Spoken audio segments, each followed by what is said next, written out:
نحمده ونصلي على رسوله الكريم اما بعد. دو ایک روز سے میں ایک خاص بیان بھی سن رہا تھا اور کچھ اس کے بارے میں پڑھ بھی رہا تھا, تو خیال آیا کسی موضوع پہ کوئی بات کی جائے جو بہت اہم بھی ہے لیکن بڑا ہر ایک کے ساتھ پرسنلی اس کا لنک بھی ہے. آئیے بیٹھے. اس میں ایک پریشانی یہ ہوتی ہے کہ چونکہ ہر ایک سے اس کا ذاتی تعلق ہے تو کبھی کبھی اوفینسو فیل ہوتا ہے اور کبھی کبھی ایسا لگتا ہے کہ بڑی پریشانی ہے, کیا کیا جائے, اس موضوع پہ بات کی جائے کہ نہیں کی جائے. لیکن ہر نبی نے اور خاص طور سے ہمارے نبی اکرم صلی اللہ علیہ وسلم نے اس امت کا فتنہ اس کو فرمایا, اور وہ ہے دنیا کی محبت. کہ دنیا کی محبت جو ہے وہ بڑی ایک دکھتی سی رگ ہے. اس پہ بات کرنے والا خود بھی پریشان کیونکہ وہ بھی اس کا شکار اور سننے والے سارے اس کا شکار, تو ایک بڑا سا ڈپریس سا ماحول ہو جاتا ہے اس موضوع پہ بات کرتے کرتے, سننے والے اور کہنے والے سب کا. اور حقیقت یہ ہے کہ ہمارا امت کا ایز اے ہول یہ حال ہے کہ دنیا نے کھینچا ہوا اپنی طرف اور بہت محبت سے ہم دنیا کی طرف کھینچے چلے جا رہے ہیں, اور وہ تباہی کا راستہ ہے جو خاموشی سے ہم خود اپنی خبریں اپنے ہاتھ سے کھودنے پہ تلے ہوئے.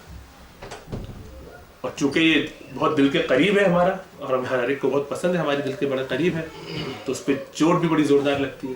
ہر بات تکلیف دہ لگتی ہے, ہر بات لگتا ہے ہمارے لیے.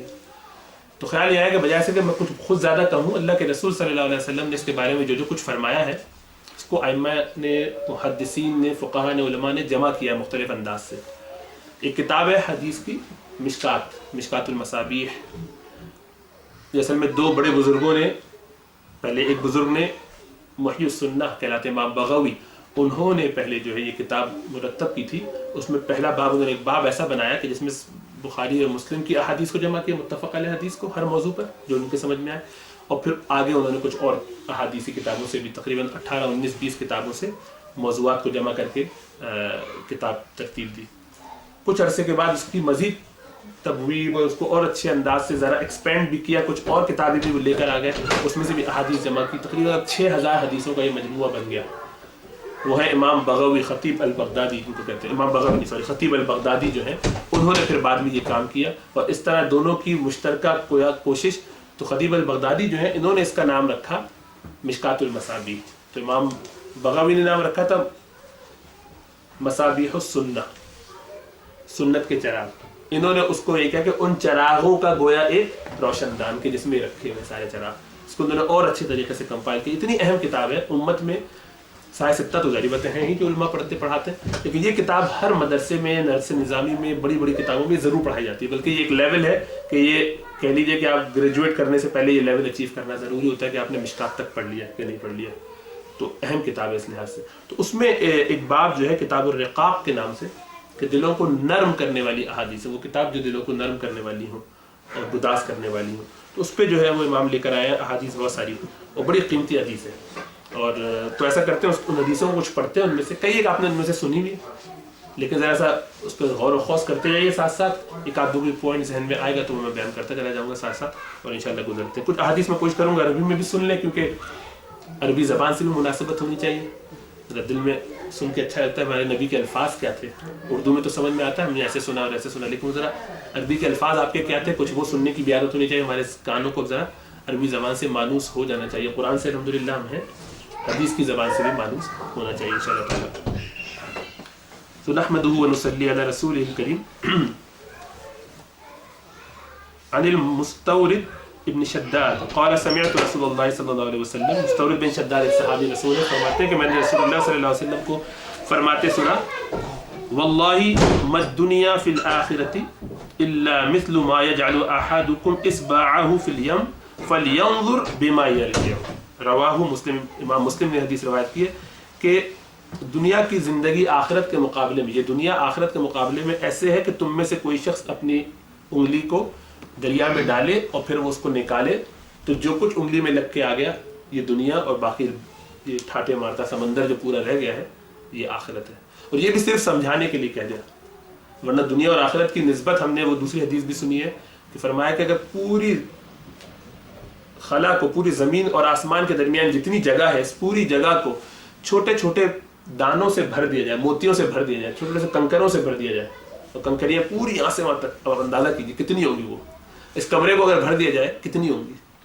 اور پوری کائنات، آسمان اور زمین کے درمیان جتنی جگہ ہے سب کو اگر بھر دیا جائے، اور ایک پرندہ ایک کنکر اٹھائے ہر 1000 سال کے بعد، اور پھر دوسرا کنکر اٹھائے 1000 سال کے بعد، فرمایا کہ یہ پتھر ختم ہو جائیں گے، آخرت کی زندگی ختم نہیں ہوگی. تو گویا انلمیٹڈ، انفائنائٹ، بے تحاشا لمبی زندگی، اور دنیا کے مقابلے میں وہ ایک پتھر بھی نہیں بنتی. تو اس قدر لمبی، یعنی یہ ہے ریلیشن شپ دنیا اور آخرت کا. پہلا مسئلہ تو یہ سمجھ میں سب کے ہے. پھر اس کی حیثیت کیا ہے؟ حضرت جابر فرماتے ہیں وعن جابر ان رسول اللہ صلی اللہ علیہ وسلم مر بجدی اسک میت قال ایکم یحب ان هذا له بدرهم فقالوا ما نحب انه لنا بشيء قال فوالله للدنيا اهون على الله من هذا عليكم. رواه مسلم. اگین مسلم کی روایت ہے کہ فرماتے ہیں جابر رضی اللہ تعالیٰ عنہ کہ رسول اللہ صلی اللہ علیہ وسلم کا گزر ایک بکری کے بچے پر جو چھوٹے کان والا یا کٹے ہوئے کان والا تھا اور مردہ بھی تھا. تو آپ کا جب اس پر گزر ہوا تو آپ نے صحابہ سے پوچھا بھائی تم میں سے کون اس کو 1 درہم لینا پسند کرے گا؟ تو صحابہ فرمایا لگے رسول یہ ہمیں تو اس کو فری میں بھی لینے کے لیے تیار نہیں، کسی بھی چیز کے لیے لینے کے لیے تیار نہیں. تو آپ نے فرمایا کہ خدا کی قسم، اللہ کی قسم کہ دنیا اس سے زیادہ حقیر اور ذلیل ہے اللہ کی نظر میں جتنا یہ بکری کا بچہ تمہاری نظروں میں ذلیل اور حقیر ہے. مطلب یہ کہ تو بکری کا بچہ ہے، پوری بکری بھی ہوتی مردہ تو آدمی کہتا چلو لے کے چمڑے اتار لے کے کھال سے کچھ کام میں لے آئے گا اس زمانے کے حساب سے. وہ بکری تو اتنا سا چھوٹا سا وہ مردار بچہ، اور زندہ ہوتا تو آدمی ذرا کچھ اس کا فائدہ بھی اٹھاتے، کوئی پال کے بڑا کر لیتا. مردہ اور زندہ ہوتا تب بھی اس میں قباحت یہ تھی کہ چھوٹے کان والا اس زمانے میں بری نسل سمجھی جاتی تھی. اعلیٰ پیسے اس کے نہیں ملیں گے، بڑھانے کا کوئی بہت زیادہ فائدہ نہیں ہے، وہ اپنی نسلیں بیکار کی چلاتا رہے گا تو کچرا ہے تو اس کی ضرورت نہیں ہے. یعنی ہر لحاظ سے اس میں خرابی نظر آئی. اتنا حقیر انہوں نے اس کو سمجھا کہ اس کے بغیر فرمایا دنیا اس سے زیادہ حقیر. پھر فرمایا حضرت ابو ہریرہ رضی اللہ تعالیٰ عنہ کی روایت سے کہ قال رسول اللہ صلی اللہ علیہ وسلم الدنیا سجن المؤمن و جنت الکافر. بڑی معروف حدیث ہے جو اکثر لوگوں کو معلوم کہ دنیا مومن کا قید خانہ اور کافر کی جنت. قید خانے کا مطلب کیا ہے؟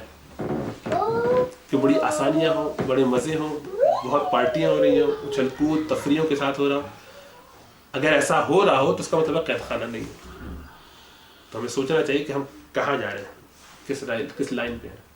دنیا میں اگر تنگی نہ ہو رہی ہو، مشقت نہ ہو رہی. دیکھیں ایک تو یہ ہو سکتی ہے کہ معاشی تنگی ہو، معاشی تنگی کے باوجود اللہ نے دلوں کو کھولا رکھا ہے، اطمینان ہے، غنا ہے، مستغنی ہے، آدمی فکر نہیں کرتا، توکل کی وجہ سے بھروسہ کر کے رہتا ہے، کوئی ایشو نہیں. لیکن یہ تنگی ہے کہ بہرحال دنیا میں رہنے میں جگہ جگہ اس کو ضرورت پڑے گی. اس مشقت کی وجہ سے جو تنگی آئے گی یہ اس کے ایماندار ہونے کی علامت ہے. مال بہت زیادہ ہے، اب مال کی ٹینشن اس کو یہ ہے کہ یہ مال جو میرے پاس اتنا زیادہ آ گیا اس کا میں کیا کروں، کس طریقے سے اس کو میں اللہ کی راہ میں نکالوں. ہر وقت صبح شام اس کے بارے میں سوچنا. عمر فاروق رضی اللہ تعالیٰ عنہ نے اپنی پوری زندگی جس طرح سے گزاری، اب وہ امیر المومنین تھے، صبح شام روتے دھوتے ہوئے گزری ان کی زندگی. اس غم اور پریشانی میں گزرتی تھی کہ یہ اتنا بڑا ایک ذمہ ہمارے اوپر آ گیا، ہم کس طریقے سے اس کو سنبھالیں، کس طرح سے اس محنت سے اپنے آپ کو بچائیں. جب قیصر و کسریٰ کے دنیا جہاں کے ان کے جواہرات اور فتح کے بعد آئے، اتنا مال ایسے ایسے ہیرے اور ایسے ایسے قیمتی قسم کے جواہرات اور کنگن ان کے، تو وہ سونے کے ڈھیر لگے ہوئے. تو جب لگا دیے گئے تو پوچھا صحابہ نے کہ ان کا کیا کریں گے آپ؟ اس کو بیت المال میں رکھ دیا جائے پھر اس کو نکالا جائے؟ اس کو میں بیت المال میں رکھنا چاہتا، اس کو مسجد کے درمیان میں رکھواؤ، کل صبح ہوتے ہوتے اس کو فارغ کر دوں. اور صبح ہوتے ہوتے انہوں نے فارغ کر دیا. یعنی یہ کہ اس کو میں بیت المال کی برکتیں بھی خراب نہیں کرنا چاہتا اس دنیا سے، کہ یہ دنیا کی جتنی چیزیں ہیں ان سے ہمارا تعلق ہمیں اللہ سے دور کرنے والا ہے. کیونکہ آگے حدیث آئے گی اس کی بھی انشاءاللہ تعالیٰ کہ ہم دنیا کی مذمت اتنی کیوں، دنیا سے اتنی پریشانی کیوں. وجہ اس کی یہ ہے کہ دنیا کو اللہ تعالیٰ نے بہت ہی اچھائیوں اور محبتوں اور پیار بھری چیزوں سے، شہوت اور لذات سے گھیر دیا ہے. اس کی وجہ سے ہوتا یہ ہے کہ آدمی چاہتے ہوئے یا نہ چاہتے ہوئے، حلال یا حرام، ہر صورت میں اس کی طرف اٹریکٹ ہوتا ہے، اس کو اس طرف مزہ آتا ہے، اس طرف اس کا دل چاہتا ہے جانے کا. نتیجہ یہ ہے کہ وہ ان مزوں کے چکر میں کھنچتا چلا جاتا ہے اور بھول جاتا ہے کہ اس کا مقصد کچھ اور ہے زندگی میں. یعنی وہ امتحان گاہ میں بیٹھا ہوا ہے اور پرچہ حل کرنے کی جگہ اس کی توجہ پوری کی پوری آس پاس کی